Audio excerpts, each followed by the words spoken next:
नमस्कार, मी पंजाब डक. आज आहे 4 जून 2026. शेतामध्ये तर या ठिकाणी येऊन शेतकऱ्याला एक अंदाज जाणार आहे.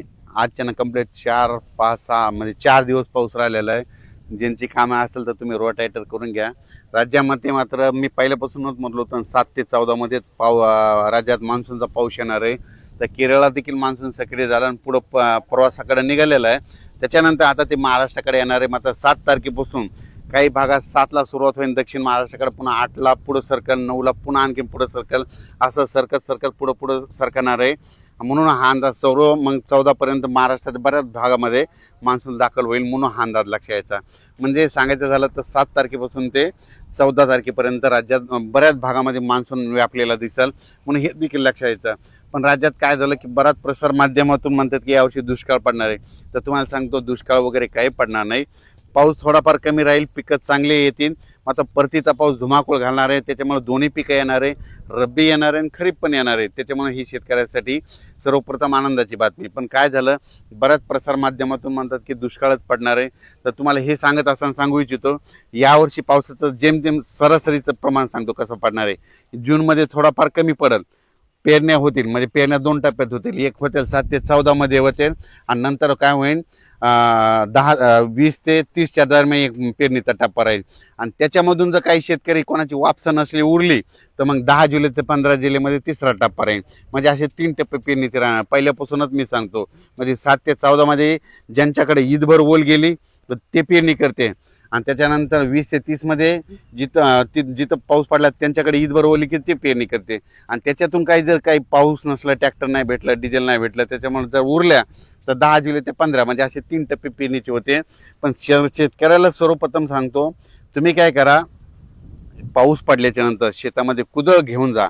आणि कुदळ घेऊन झाल्याच्या नंतर तुमच्या जमिनीमध्ये काय करा, अशी ईदभर ओल गेली, अशी ईदभर की कधी पेरणी करू शकतात. मग काय होतं ना, शेतकरी काय करतात, हे 4 बोट ओल गेली की त्याच्यावर पेरणी करतात आणि तुमची पेरणी फेल जाते. म्हणून चांगली ईदभर ओल गेल्याच्या नंतर, पेरल्याच्या नंतर महिनाभर जरी पाऊस नाही आला तर ते तुमचं पीक उगवत आणि ते ताशी देखील लागतं.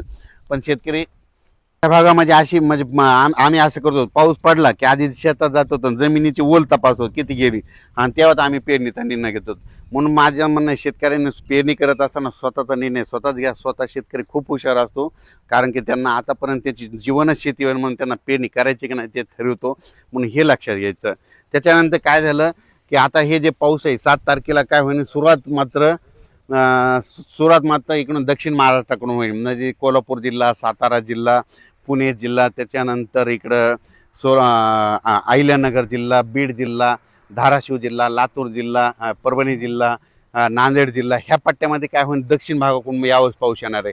आणि तुम्हाला एक सांगतो, ज्या वर्षी ना दक्षिणेकडून मान्सून येतो, मुंबईकडे ना जाता जर मधातून शॉर्टकट आला तर त्याच्यामध्ये काय होतं, बीड जिल्ह्याला एक जास्त पाऊस पडतो, अहिल्यानगरला एक जास्त पडतो, त्यानं जालना जिल्ह्याला एक पडतो, परभणीला पडतो, नांदेडला पडतो, लातूरला पडतो, धाराशिवला पडतो, सोलापूरला पडतो, सांगली, सातारा, सोलापूर, कोल्हापूर, पुणे ह्या भागात मग जास्त पडतो. पण हे जे पाऊस जर मुंबईकडून तिकडे गेला तर मग ते काय होतं, उत्तर महाराष्ट्राकडे जास्त पडतो. आणि हे जे बीड जिल्हा, लातूर जिल्हा, धाराशिव जिल्हा, अहिल्यानगर ह्या भागाला कमी पडतो. पण यावर्षी ह्या बीड जिल्ह्याला, अहिल्यानगरसाठी खूप आनंदाची बातमी, यावर्षीमध्ये दक्षिणेकडून मान्सूनमध्ये येईल. आणि पुढं न जाता मधातूनच कट हाणल्यामुळे काय होईल, तुमच्या भागाची पेरणी लवकर लागेल. त्याच्यानंतर परभणी जिल्ह्यात देखील काय होणार आहे, हे पाऊस काय होणार, असा खालूनच म्हणजे दक्षिणेकडून असा पुढं सरकत येणार आहे. आणि ते फक्त काय होईल, थोडा नंदुरबार जिल्ह्यासाठी, धुळे जिल्ह्यासाठी थोडाफार कमकुवत राहील. पण त्यांना देखील काय होईल, ते मान्सून पुढं आल्याच्या नंतर त्यांना मात्र रिमझिम पाऊस त्यांना सुरू राहील. इकडे पाऊस सुरू झाल्याच्या नंतर त्यांना रिमझिम पाऊस सुरू होईल. आणि त्यांच्या रिमझिममध्ये जर ईदभर वर गेली तर ते शेतकरी पेरणीचा ते निर्णय घेतील.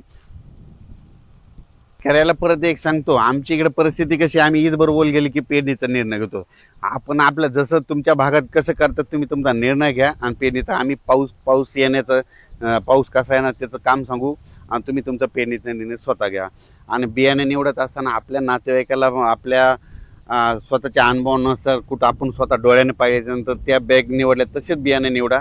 मी देखील आता माझं शेत आहे, यावर्षी माझे 20 एकर सोयाबीन राहणार आहे आणि कापूस देखील राहणार आहे.